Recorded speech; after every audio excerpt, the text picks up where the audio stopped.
la conmemoración de la Declaración de la Independencia, que es la consolidación de la argentinidad, por lo menos en sus inicios, ha quedado, no tiene el esplendor que tuvo, digamos así, la conmemoración de la Revolución de Mayo.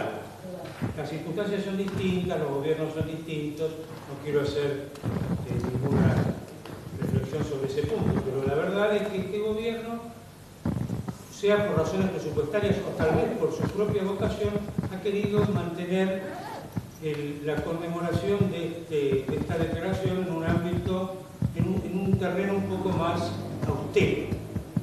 En consecuencia, el Club del Progreso, junto con algunas otras instituciones como las academias pertinentes, la Academia de la Historia, la Academia Argentina, la Academia Nacional de la Historia, han organizado o hemos organizado algunos acontecimientos tendientes a rememorar esas circunstancias, es decir, la Declaración de la Independencia. Hemos ya llevado a cabo 4 o 5 reuniones con distinguidísimos oradores, entre ellos Rosendo Fraga, Vicente Massot, Luis Alberto Romero, Federico Pinedo, que sin ser historiador, de todas maneras, cumple un rol institucional muy importante, y naturalmente nuestro invitado de hoy, que es Emilio Leonardo Perina Konstantinovsky, que es además de ser un distinguido historiador y periodista, es un amigo, ¿no? Amigo mío por lo menos. Antes de hacer su presentación formal y dar comienzo a la charla de hoy, ayer o anteayer, Rosendo Fraga, que fue el primero de hablar de este ciclo, publicó una nota en el Clarín donde hacía referencia a una oda de Jorge Luis Borges, cuya última parte me voy a tomar el atrevimiento de recitar, y perdónenme si me emociono, porque es verdaderamente maravillosa. Fue una oda escrita en 1966 y se titula, o se titularía Nadie es la patria, y termina: nadie es la patria, pero todos debemos ser dignos del antiguo juramento que prestaron aquellos caballeros de los que ignoraban ser argentinos, de ser lo que serían por el hecho de haber jurado en esa vieja casa. Somos el porvenir de esos varones, dice Borges, la justificación de aquellos muertos. Nuestro deber es la gloriosa carga que a nuestra sombra llegan esas sombras que debemos salvar. Nadie es la patria, pero todos lo somos. Arde en mi pecho y en el vuestro, incesante ese límpido fuego misterioso. Bueno, Emilio Perina nació hace tan pocos años que lo voy a decir para no ofenderme. Cuenta con una experiencia de más de 40 años, porque comenzó a los 5 o 6 como productor de cine, radio, televisión, periodista. Siempre se ha preocupado por el contexto de la noticia, sus antecedentes y la difusión de la historia. Su primer trabajo fue en Radio El Mundo, en junio de 1976. En El Mundo Editorial ha sido editor ejecutivo y más tarde editor asociado de la editorial Todo es Historia. En televisión produjo programas periodísticos como Todo es Historia, con Enrique Llamas de Madariaga, Félix Luna y María Sanz Quesada, y se desempeñó también como columnista en diversos programas de noticias. Pero además, en el presente, Emilio conduce los programas de Radio Lecturas y Tenemos Historia por Concepto FM, y es además director del Archivo General de la Nación. Hoy va a reflexionar sobre pensar la historia a partir del segundo centenario. Adelante, Emilio. Muchas gracias. Bueno, en primer lugar les tengo que agradecer al Club del Progreso y a Guillermo Cano Quintana la oportunidad de compartir estas reflexiones que son el fruto de años de leer y de conversar con historiadores. Para mí es muy grato estar aquí con ustedes y les agradezco también a ustedes que en esta tarde gris, donde podrían estar haciendo tantas otras cosas y otros menesteres, una tarde gris y fría de mayo, me estén acompañando.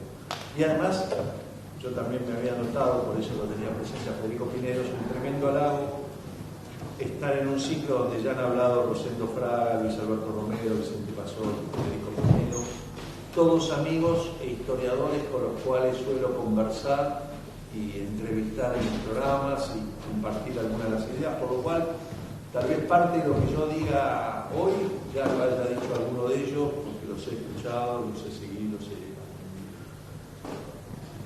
También, se lo decía recién a Guillermo abajo, y no sabía que lo iba a incluir en sus palabras, pero me da una enorme alegría y un gran júbilo que la sociedad civil y el Club del Progreso de alguna manera tomen por delante esta aposta de conmemorar los 200 años de la patria, que no es un número menor.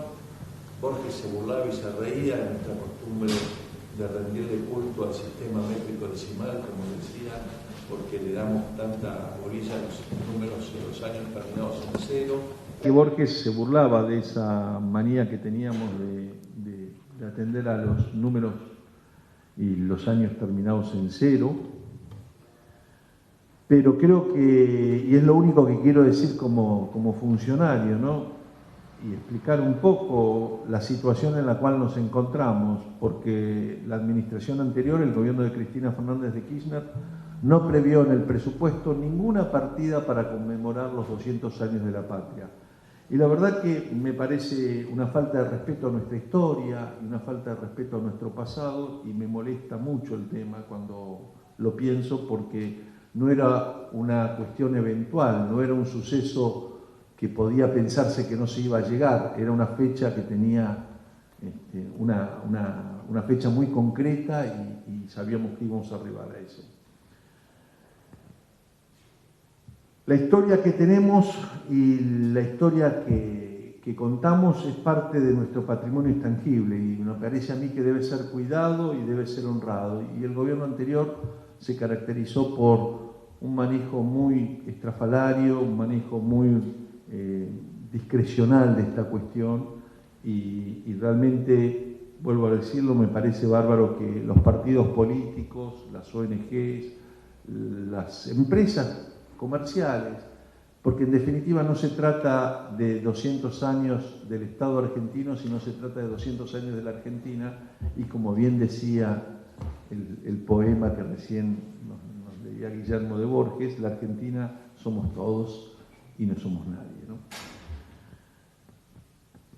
A propósito de esta conmemoración y festejos, quiero empezar con algunas reflexiones de tono un poco filosófico, si se quiere, citando a filósofos y pensadores, porque lo que voy a tratar con la mayor honradez posible, exponer de dónde vienen mis ideas de la historia y cuál es mi punto de vista sobre las cuestiones a las cuales me voy a referir, que tienen ya sí que ver con el tema del bicentenario de la Declaración de la Independencia y cómo se produjo ese proceso tan azaroso, tan difícil, tan arduo y tan, por otro lado, me parece a mí, mal interpretado o de alguna manera distorsionado por ciertas necesidades puntuales de las distintas etapas de la historia argentina. Estos festejos de los 200 años de la patria coinciden curiosamente con los 2500 años de Heródoto. Heródoto, padre de la historia y creador de la escritura en prosa como argumento, fue un escritor pionero que se apartó de la senda de los grandes antecesores que tuvo, menos Sófocles. Homero, todos sabemos, poeta ciego, al igual que Borges. Sófocles, el creador de las comedias y las tragedias griegas, el gran autor, pero ellos tenían una forma de escritura que era en rima y de versos cortos para que se pudiera memorizar y leer en público. Una de las grandes innovaciones que hace Heródoto es, primero, obras mucho más extensas en prosa, 30 veces más extensas, y que son para leer en privado. De alguna manera, su obra plantea una nueva élite de lectores, crea el lector, como diría después Umberto Eco, el lector es el que complementa la obra de un escritor. En la cultura de Occidente, que es mi cultura, por otra parte, para reflexionar sobre la vida y la historia, Heródoto es el padre de la historia y el creador de la escritura en prosa como argumento. Y hace pocas semanas acá, ese punto lo tocó Vicente Massot al referirse precisamente que la historia es un argumento sin final. Siempre va a estar abierta al debate, siempre debe estar abierta al debate y a la revisión, a la relectura. La historia, como las batallas culturales, es un combate perpetuo.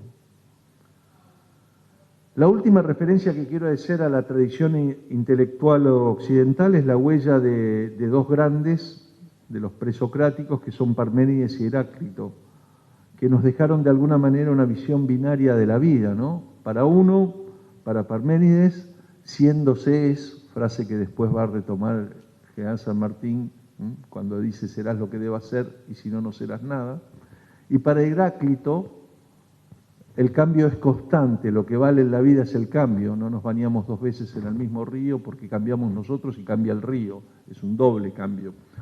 Y estas dos posiciones que crearon el pensamiento occidental, de una u otra manera también crearon casi todas las antinomias que uno puede encontrar en la historia, en la política y en la literatura, ¿no? Son una suerte de yin y yang entre nosotros, que como decía, nos dejaron una visión binaria que uno puede ver en revolucionarios y conservadores, o de vuelta, volviendo a Eco,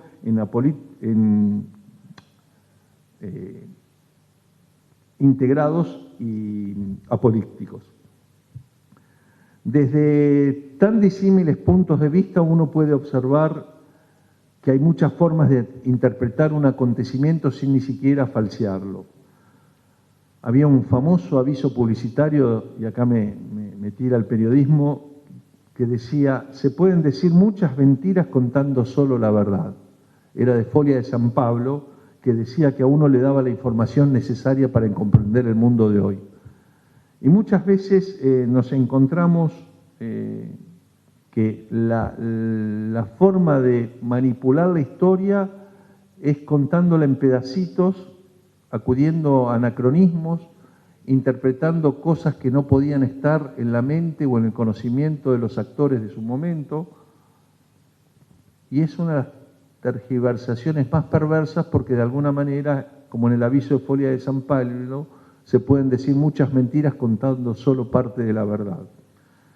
Hoy yo voy a tratar de presentar la vida de un periodista, la visión de un periodista, quiero decir, que lleva 40 años de leer historia, de trabajar con historiadores, primero en Todo es Historia, después en mis programas de radio, y que no tiene ninguna pretensión de verdad indiscutible, solo pretende enriquecer debates o plantear puntos de vista originales. Si estuviera mi hijo acá, Santiago, diría que cada vez que yo le explicaba historia me iba como un siglo atrás para explicarle cualquier acontecimiento. Y nunca pude evitar eso, porque es muy difícil seccionar la tarea de decir, bueno, ¿y cuál es el campo de acción que voy a elegir y de dónde le empiezo a explicar algo? Tengo para mí que la historia, en el mejor de los casos, puede enseñar lo que ha sido, y como veremos a lo largo de lo que pienso explicar, lo hace de manera fragmentaria y parcial, inevitablemente. No puede enseñar lo que debió o lo que debería ser, ni siquiera puede establecer lo que es posible o deseable. Una concepción de la historia donde se privilegia lo que sea por lo que debería ser es una mirada que no separa la historia de la filosofía y en realidad es filosofía. La base de toda interpretación histórica es de alguna manera acientífica. La historia es interpretar y para interpretar no hay límites. No hay historias definitivas. El historiador debe ser apasionado, lo cual no significa que sea arbitrario. Para analizar, debe utilizar las técnicas que me enseñó mi abuelo para jugar al ajedrez y mi padre para analizar la política. Hay que analizar abdicando de las emociones, no queriendo llegar a un resultado porque es el que a mí me gusta, sino analizar la posición tal y cual está en las piezas del tablero o en la pieza de la política. Hay que exponer y exhibir los fundamentos de nuestros juicios históricos. Hacer historia es algo más que investigar, es interpretar los hechos, es interrogarse sobre su sentido. En lo único en que la historia yo encuentro que se parece un poco a las ciencias duras es en el rigor que requiere la investigación. Ahí sí hay que poner rigor científico. y me agarro de un viejo aforismo del buen periodismo que dice que los hechos son sagrados, la interpretación es lo que es libre. Un historiador dotado de su inteligencia y de su instinto tiene con ellos elementos fundamentales para elaborar una imagen del pasado, para desbrozarla de los hechos inútiles y vincularlas con otros, actualizando su visión, dándole un sentido a las acciones humanas. Chesterton recomendaba una fórmula para la verdadera historia, para una buena verdadera historia. Es la de narrar un hecho, añadir un significado del mismo sin destruir su aspecto anecdótico o pintoresco. Porque si se le saca ese aspecto anecdótico o pintoresco, me parece a mí que se le quita el atractivo que lo puede volver humano y que lo puede volver atractivo para otros seres humanos. Uno de nuestros historiadores del siglo pasado, con un librito precioso que me tocó leer en 1974 en la Facultad de Derecho, Juan Agustín García, autor de las Guerras Civiles Argentinas y después miembro de la Corte Suprema, si no me equivoco, secretario de la Corte Suprema del 45, la que no pudo formar gobierno, señalaba que la historia es un fenómeno cerebral, un fenómeno de la mente humana. Mientras que la mente del historiador y del lector no hayan dibujado esquemas, vías, hipótesis, sistemas, no habrá percepción del pasado y no podrá superar esa primera etapa casi infantil que ve la historia como un cuentito. Esto me lleva a meterme un poco en el tema de hoy y la pregunta de cuándo debemos empezar la historia de nuestra independencia. Y me traje anotada una serie de reflexiones sobre eso, porque a mi juicio hay que empezar por 1776, un año para recordar, porque tiene por un lado la revolución de los Estados Unidos, tal vez el modelo canónico de revoluciones e independencias a partir de ese momento, tal vez el más exitoso de la historia de la humanidad hasta acá, un modelo donde se debatió y mucho entre derechos y hechos para llegar a una conclusión, pero donde una concepción religiosa muy especial llevaba a que las cartas entre Hamilton, Jefferson, Washington y los otros padres fundadores permanentemente hacían referencia a Jeremías y a distintas citas de la Biblia. En esas citas lo que prevalecía era la idea de que el corazón del hombre no es bueno y que como el corazón del hombre no es bueno, había que limitar el poder. Y trajo para bien de la humanidad, a mi juicio, el más importante aporte de esa revolución es la idea de los pesos y contrapesos. Mucho más importante que la idea de democracia, una idea que, como dicen los chinos actualmente, permite que cualquier estúpido llegue a la presidencia de una nación y a presidirla, pero es una forma de dirimir los conflictos mucho mejor que otras, por otro lado, como bien decía Winston Churchill, ¿no? Pero mucho más importante que la idea de democracia y la recuperación de la vieja democracia ateniense que había sucumbido por el éxito en Atenas y que la República Americana de alguna manera vuelve a instalar en el mundo, es la idea de los pesos y contrapesos. Y esa idea está basada en un profundo sentido religioso, en un debate filosófico muy profundo, que parte de la idea de que el corazón del hombre no es bueno, citando a Jeremías, y lanza un modelo que de alguna u otra manera el resto de las repúblicas y países americanos van a copiar, pero sin esta idea de Jeremías tan fuerte, ¿no? No eran protestantes, tenían otra idea de la vida y tenían otra idea de lo que era la sujeción al rey y a la monarquía. Para nosotros 1776 es un año importante porque es el año de la creación del Virreinato del Río de la Plata, el antecedente jurídico de lo que hoy son las repúblicas de Argentina, Paraguay, Bolivia, Uruguay y Chile. Y es una cuestión realmente, me parece, no siempre demasiado analizada. Carlos III crea el virreinato en un conjunto de reformas muy progresistas y muy importantes que quedan truncas. porque el virreinato en realidad nunca llega a consolidarse como una unidad política verdadera, entre otras cosas porque su conformación era absolutamente artificial y forzada.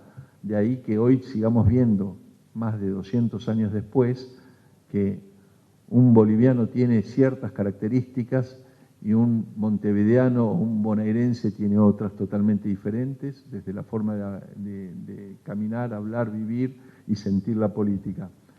Pero el virreinato es el punto de partida tal vez de esta independencia. Si el virreinato no se hubiera creado, otras cosas que van a suceder en los años siguientes tal vez no hubieran sucedido y la independencia hubiera tenido otras características. Puede ser que hubiera sucedido muchos años después, pero las características serían muy diferentes.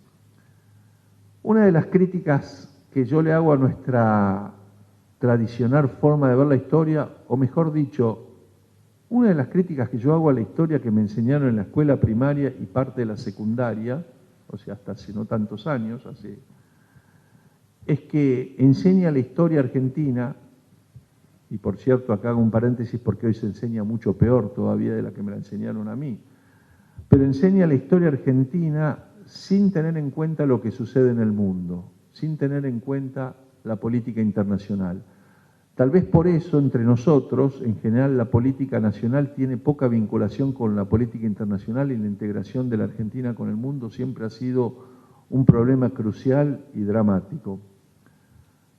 En mi versión de cómo llegamos a la independencia, es esencial ver qué está pasando en Europa, qué está sucediendo en la guerra entre los tres imperios, el francés, el inglés, el español, qué sucedió con la otra gran revolución de la época, que es la Revolución Francesa, que en 1793 entra en el año del terror, y el terror va a traer a Napoleón, que viene a ser como un rey, pero que no es rey, que termina siendo un emperador, crea otro tipo de dinastía, y que va a producir en Europa un cataclismo, una conmoción, una ola de cambios tan grande que termina afectándonos a nosotros el virreinato del Río de la Plata.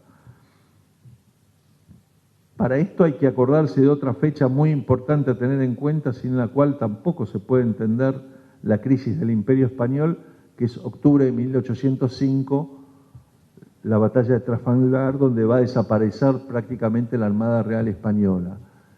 Y ahí uno entiende que es muy difícil que un imperio que tiene su sede en la península ibérica, en Madrid, se queda sin vías de comunicación, sin barcos para controlar y para, de alguna manera, intercambiar con sus colonias en América, lo cual lo deja muy a la merced de otros imperios, pero sobre todo empieza a cortar un vínculo que si no es fluido, se vuelve muy complicado y la relación empieza como a diluirse hasta desaparecer. Cierto es que la Armada Española tenía muchos problemas de corrupción, cierto es que ya desde mucho antes de la creación del virreinato estas tierras vivían fundamentalmente el contrabando, cierto es que hay muchas otras razones económicas, pero no puedo dejar de pensar que sin vías de comunicación, lo que hoy serían carreteras o medios de comunicación, pero que en ese momento eran barcos, que traían noticias, traían mercaderías, transportaban gente, es muy difícil que la relación entre la metrópoli y las colonias se mantenga estable.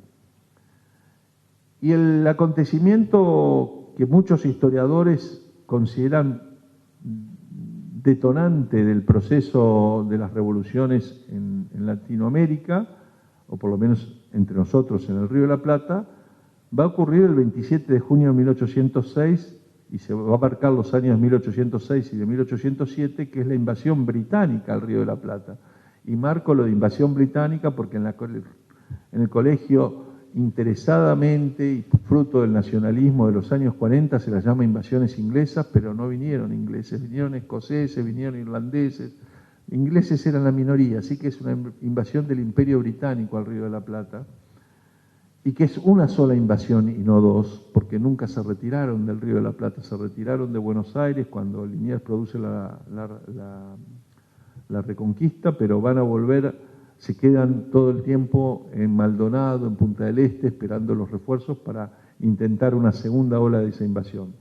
Bueno, sin duda para mí es un hecho en general contado desde la anécdota en los manuales de historia en los cuales yo aprendí de chico, pero todavía hoy no del todo valorado, porque va a producir 3 consecuencias verdaderamente revolucionarias, mucho más revolucionarias de lo que después fue la Revolución de Mayo o lo que después fue inclusive la Declaración de la Independencia, de alguna manera que va a tener que consolidarse en el tiempo, no porque la Declaración de la Independencia no sea revolucionaria en sí misma, sino que va a necesitar de un proceso que la lleve a la consolidación en el tiempo.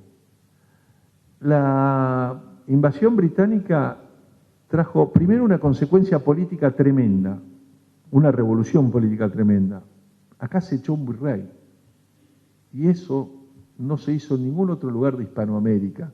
Acá se echó un virrey, y eso se complementó nombrando otro virrey provisorio, que hasta ese momento potestad de nombrar rey o virrey lo tenía solo nombrar virrey lo tenía solo el virrey, y después lo va a tener el juntismo de alguna manera, pero esto es previo al juntismo.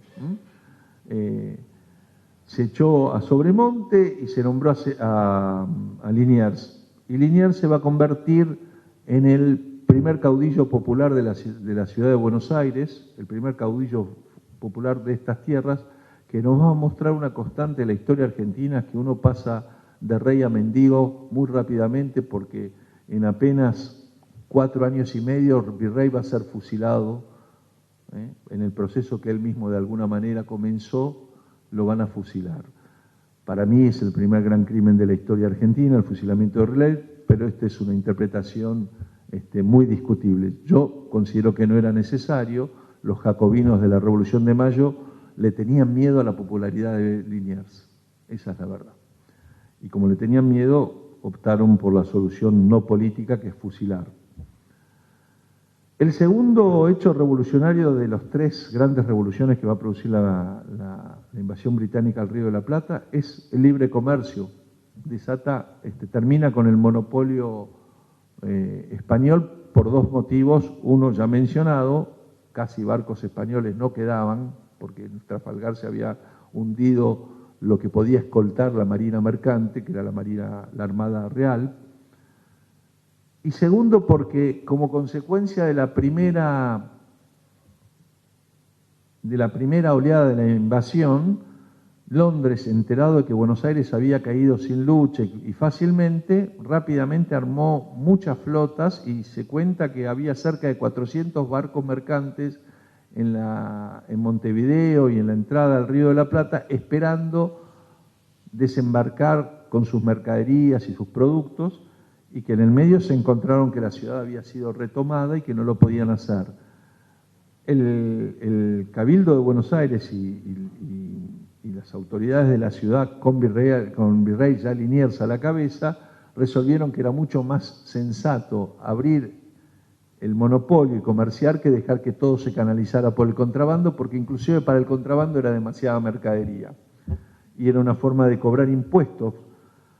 Y la tercera gran revolución es una revolución militar, y esta sí tampoco tiene antecedentes en toda Hispanoamérica, porque este fue el único lugar donde se autorizaron las milicias populares, los ejércitos populares, y va a traer como consecuencia una gran militarización de la ciudad de Buenos Aires, como pocas veces en la historia se vio, una sociedad que pasó a ser tan militarizada, y que esta característica, a mi juicio, es una de las que después va a permitir, esta y el azar, porque también hay que adjudicar un poco al azar, que de todas las ciudades que entre 1808 y 1810 declaran independencia o declaran alguna forma de separación de la metrópoli, y ya vamos a ver por qué, Buenos Aires es la única que no es retomada. Cayó Chile, cayó México, cayó lo que es hoy Venezuela, todas fueron retomadas de una u otra manera. Buenos Aires es la única que no. Y a mi juicio es por 2 razones. Una, porque era la única que tenía fuerzas armadas o milicias populares, y la otra es que estaba tan alejada que en algún momento, cuando las expediciones tenían que venir para acá, se desviaron para Nueva Granada y no para Buenos Aires, ¿no? La cuarta razón que yo diría que ahí se empieza a generar con la invasión británica al Río de la Plata, una primera brecha entre el español continental y el español anamericano. No solo por estas tres grandes revoluciones, política, económica y militar, sino porque yo me pregunto, y creo coincidir en lo que pensarían algunos de los comerciantes o mercaderes de la ciudad de Buenos Aires que de muy mala manera y evadiendo lo más posible tributaban algo al rey, decían, ¿para qué tributamos si el rey no nos puede defender? Me parece que ese es un punto.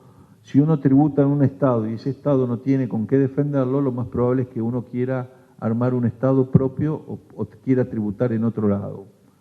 Es un punto que no siempre se trata, pero supongo que como nos lo preguntamos nosotros hoy, se lo preguntarían hace 200 años los habitantes de la ciudad de Buenos Aires. Siguiendo en esta rápida y cronología de hechos que nos van a llevar a la independencia, me parece que el otro año fundamental es 1808, por la invasión de Napoleón a la península ibérica, por la farsa de Bayona, por los fusilamientos de Mayo. Y esto es muy interesante porque Napoleón invade la península ibérica y para muchas juntas, incluidas muchas de las juntas en el continente americano, lo que empieza entonces es una guerra de independencia, pero no una guerra de independencia contra la corona española, es una guerra de independencia contra los franceses. Y esto de alguna manera también se transforma en una guerra civil, porque había algunos españoles que permitieron el ingreso de los franceses. La actitud de la corona es una actitud realmente muy vergonzante. Carlos IV abdica a su hijo Fernando VII, que aparentemente había intentado asesinar al padre, que había intentado quedarse del trono de malas maneras. A su vez, ambos abdican en favor de Napoleón. Napoleón, a su vez, abdica o corona a su hermano Pepe Botella. Y eso sí que produce una crisis que aparece en la pintura, en la literatura española y en toda Iberoamérica. Porque, como lo expresó Vicente Mazzotta hace unas semanas acá, se produce algo inusual que es la vacancia del trono. Y esa vacancia del trono, de vuelta, viene a dejar a los súbditos en una situación de desamparo que rompe ese vínculo entre el súbdito y el trono, cualquiera fuera la relación que hubiera entre el pago de impuestos y los servicios que recibían los súbditos por esos impuestos, que siempre es un tema de discusión en la historia y en la política. Me parece que ahí se inicia una guerra de independencia que se va a convertir en guerra civil y que paradojalmente después nosotros vamos a iniciar una guerra civil que se va a convertir en una guerra de independencia. La vacancia del trono, que también se va a producir, pero con características diferentes en Portugal, porque a diferencia de lo que hicieron los Borbones, en Portugal los reyes deciden trasladar la corte a América, y por eso después la independencia de Brasil es menos traumática que la nuestra, deja una situación jurídica muy endeble y una situación de desánimo muy endeble en lo que a mi juicio hasta ese momento eran españoles y americanos y españoles peninsulares que no tenían grandes diferencias en el trato ni en las posibilidades, pero que acá empieza a producirse una brecha que ya la invasión británica habría generado en el Río de la Plata, pero que ahora se va a generar a todo el continente de alguna u otra manera. Siempre en el marco de lo que es la puja de tres imperios y en el marco de una situación europea que es muy inestable. Así llegamos a mayo de 1810, y yo también me hago la misma pregunta que se hizo acá Vicente Mazzotta. ¿Qué pasó en la semana de mayo de 1810? De repente, tipos que habían tenido en 1806 y 1807, 3 años, una demostración contundente de lealtad a la corona española, rechazando la invasión británica, porque de última, si no era fácil recibir a los británicos y cambiar de imperio, o de mano, o de amo, o como lo quieran ver, de golpe tienen un ánimo nacionalista. A mí me parece que esa es una historia que tiene mucho que ver con la necesidad del mito de origen y las historias que crearon en su momento en el siglo XIX, y, Bartolomé Mitre y Vicente Fidel López. Historias que sirvieron para una etapa de la Argentina, pero que son, a mi juicio, casi ridículas si uno las lee hoy, porque las preguntas y las cuestiones que nos hacemos hoy son totalmente diferentes a las necesidades de aquel momento. De ninguna manera con esto pretendo desmerecer el trabajo enorme que hicieron Bartolomé Mitre y Vicente Fidel López. Lo que digo es que parte de ese mito de origen se basó en una simplificación de la historia que hoy, frente a lo que conocemos y sabemos, resulta un poco sabor a poco, voy a decirlo así, para explicarlo. Ese supuesto ánimo nacionalista no explica la Revolución de Mayo, que en definitiva lo único que buscaba era desplazar a Cisneros, fundamentalmente porque la junta que había nombrado a Cisneros había desaparecido y había luchas de poder entre sectores juntistas y la regencia, y eso generaba, como dije antes, una suerte de guerra civil más que una guerra de independencia. Y por otro lado, cuando los que creen que desde mayo de 1810 y la historia contada desde ahí también es una historia muy Buenos Aires como ombligo de la Argentina y muy vinculada a la forma en que creció y se desarrolló este país, los que creen que la primera junta buscaba crear una nueva y gloriosa nación, como dice el himno, se olvidan que los que bancaron económicamente esa junta eran dos catalanes, que nunca pensaron en dejar de ser catalanes ni dejar de ser españoles. Es difícil para mí, en mi interpretación, creer que, salvo tal vez Castelli y tal vez Belgrano, alguno podría pensar que lo que estaban desatando era un proceso político, y quiero rescatar mucho la función política de nuestros próceres, que iba a derivar en la declaración de la independencia. Lo que estaban discutiendo tenía más que ver, de vuelta, con el cobro de impuestos, quién lo hacía, con qué derecho y de quién y sobre quién recaía la soberanía, con discusiones que venían a cumplir lo que se había iniciado con una vacancia del trono y significaba un vacío de poder. Y la que tiene que resolver los vacíos de poder habitualmente es la política. Y lo hizo como pudo, primero generando una junta que representaba casi milimétricamente todos los intereses en pugna de la ciudad de Buenos Aires. Había comerciantes, había abogados, había miembros del cabildo, había representantes de la audiencia y había militares. Y el poder militar, ese que se creó como consecuencia de la invasión británica, fue el que decidió la pugna y dijo, esta es la junta y esta es la que respaldan los patricios. A partir de ese momento, y tal vez por ese origen tan extraño que tiene que ver con algo que nace como guerra civil y se transforma en guerra de independencia, o guerra de independencia y se transforma en guerra civil y hace el proceso de ida y vuelta, nuestra historia está cruzada por las divisiones, está cruzada de vuelta por visiones que uno podría decir hinchas de Parménides o hinchas de Heráclito, señores que creían en el jacobismo y señores que buscaban reformas más moderadas. Liniers, que se enfrenta con Álzaga, Moreno, que se enfrenta con Saavedra, y después puedo seguir, San Martín, que se enfrenta con Alvear, Güemes, que se enfrenta con Rondó, Artigas, que se enfrenta con Ascuénaga, y ninguno de ellos era menos patriota, menos argentino, y acá la lectura del poema de Borges, que yo me lo había separado, pero lo dejé aparte, y me vino bien que la haya hecho Guillermo recién, creo que nos da la respuesta, ¿no? Son todos argentinos y ninguno es la Argentina en sí misma. La Argentina somos todos y es ninguna, como termina diciendo Borges. Y estas luchas que se van a ir de alguna u otra manera sucediendo y generando, y estas divisiones que después van a ser unitarios y federales, rosistas y antirrosistas, nacionalistas y antinacionalistas en la década del 40 de este siglo, o, bueno, me estoy tragando un montón, conservadores y radicales, peronistas y antiperonistas.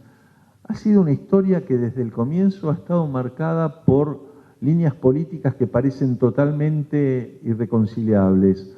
Una que destaca lo popular y, entre comillas, democrático, y la otra que destaca popular, democrático, algo nacionalista, y la otra que destaca la eficiencia económica, las libertades, lo republicano, la división de los poderes. De una u otra manera, la historia argentina de estos 200 años está cruzada por estas dos líneas que permanentemente chocan. En los últimos años podemos hablar de populismo y antipopulismo, pero permanentemente existen eso. A mi juicio, y esto por supuesto es muy discutible y sé que va a traer mucha polémica, hubo un solo intento a lo largo de estos 200 años racional, meditado, pensado y estructurado para tratar de fusionar las dos historias en una sola, de manera hegeliana, fusionar tesis y antítesis en una sola línea, y fue el de Arturo Frondizi, el desarrollismo, que muy conscientemente intentó el pacto con Perón como una forma de zanjar. Fracasó por distintas maneras. En alguna manera en los 80 lo va a intentar Alfonsín, con otras maneras y otras formas también lo intenta Menem cuando lo va a ver Almirante Rojas y busca apaciguar el país, pero es una tarea pendiente todavía para el tercer centenario, conciliar estas líneas políticas tan apasionadas, que tanta sangre han derramado, a veces, la mayoría de las veces inútilmente.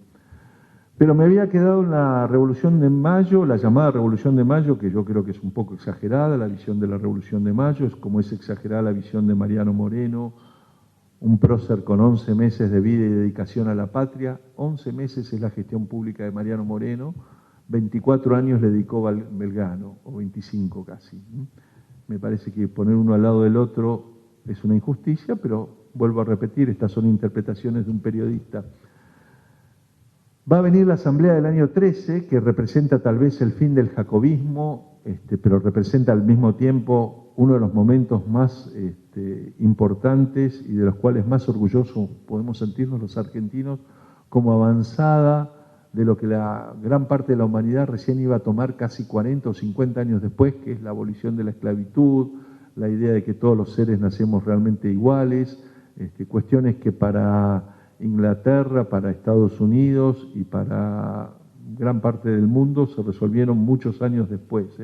En la Rusia de los zares, la supresión de la servidumbre coincide prácticamente con la guerra civil americana, para que tengamos una idea de qué tipo de planteo el jacobismo, y omití mencionar lo que significó la Ilustración en el Río de la Plata, habían conseguido colocar algunos de los temas pero muy al tope de la modernidad en esta ciudad tan alejada del mundo y que había sido y era todavía una de las ciudades más pobres de la tierra.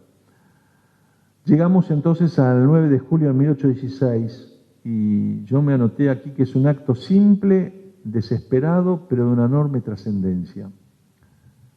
Las preguntas que yo me hago es si tenían mucha convicción, si actuaron por temor, huyendo hacia adelante, y vemos que en general, lo decía recién Guillermo, hay menos fervor en la recordación del 9 de julio que el que hay hacia la Revolución de Mayo.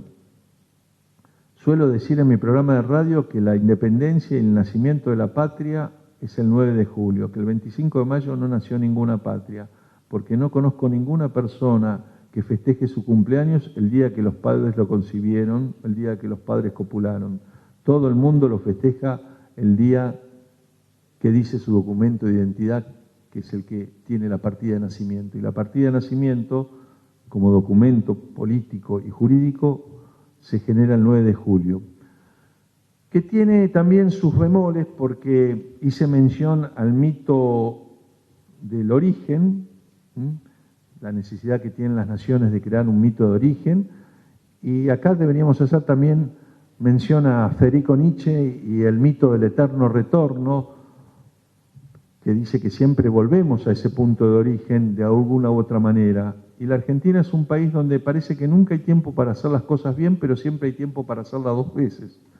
Y la independencia se declaró dos veces porque, como todos sabemos, el 9 de julio es la fecha formal, pero 7 días después hubo que hacer una sesión secreta agregando algo en la simple fórmula que se habían olvidado, suponemos que por omisión, por apuro, por distracción, que es recordar que rompían lazos con la corona española y de toda otra potencia o corona extranjera, ¿no?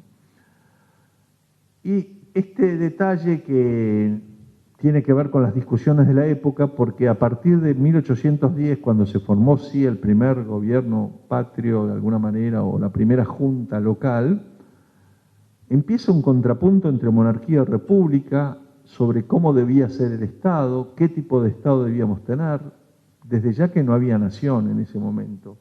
Lo que había era argentinos que, como recordaba hace pocas semanas Luis Alberto Romero, el vocablo argentino hasta muy avanzado el siglo XIX equivale a porteño.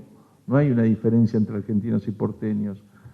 Y esa guerra civil a la cual yo hacía alusión, como hacen muchos historiadores, como Marcela Ternavesio, que se desata entre los que quieren ser fieles a Fernando VII, porque la máscara de Fernando VII no fue máscara para todo el mundo, para algunos fue realidad.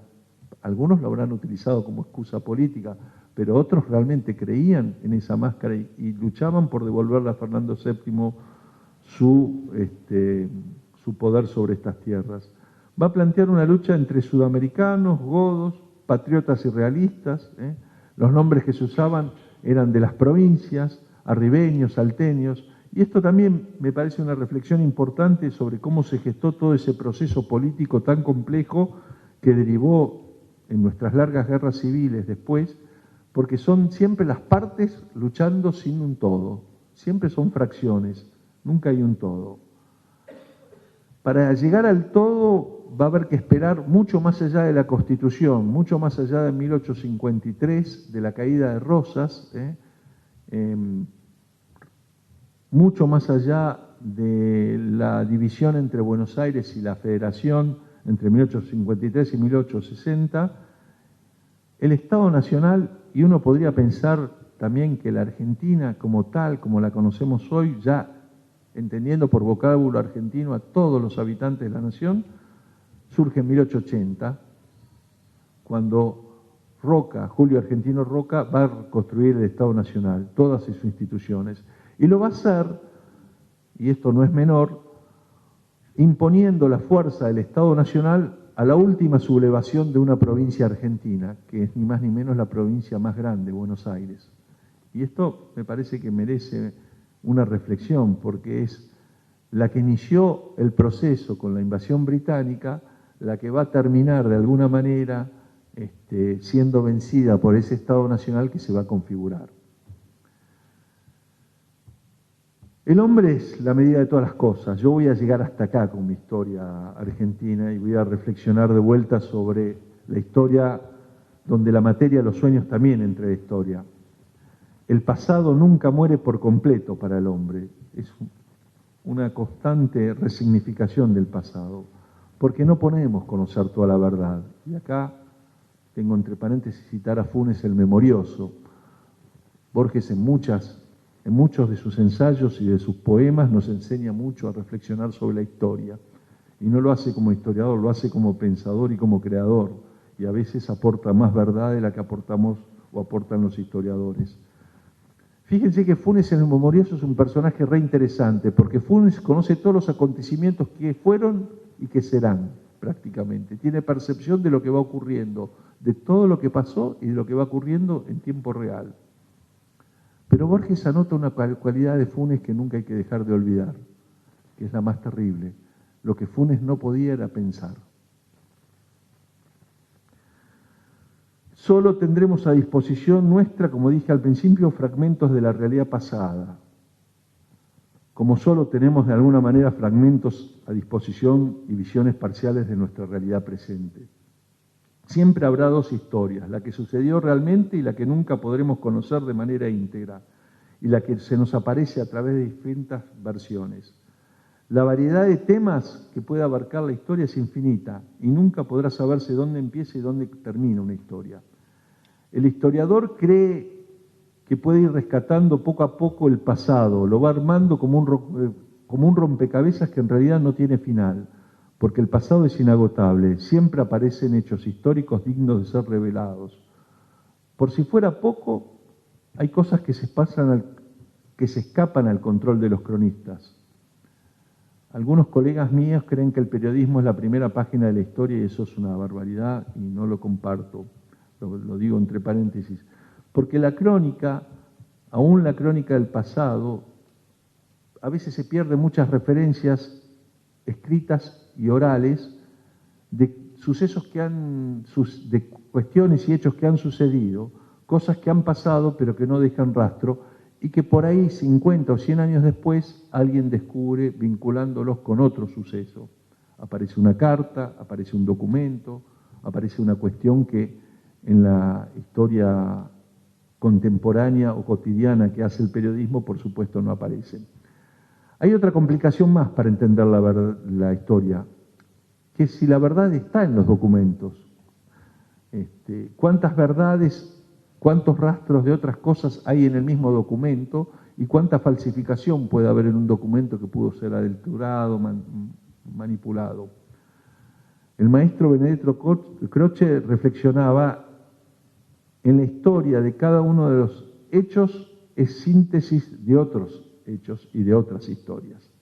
Y aquí llegamos ya, voy llegando al final de lo que a mí me interesa. A mí me interesa destacar que cada generación tiene sus inquietudes y mira al pasado y le interroga con diferentes preguntas y por lo tanto diferentes puntos de vista.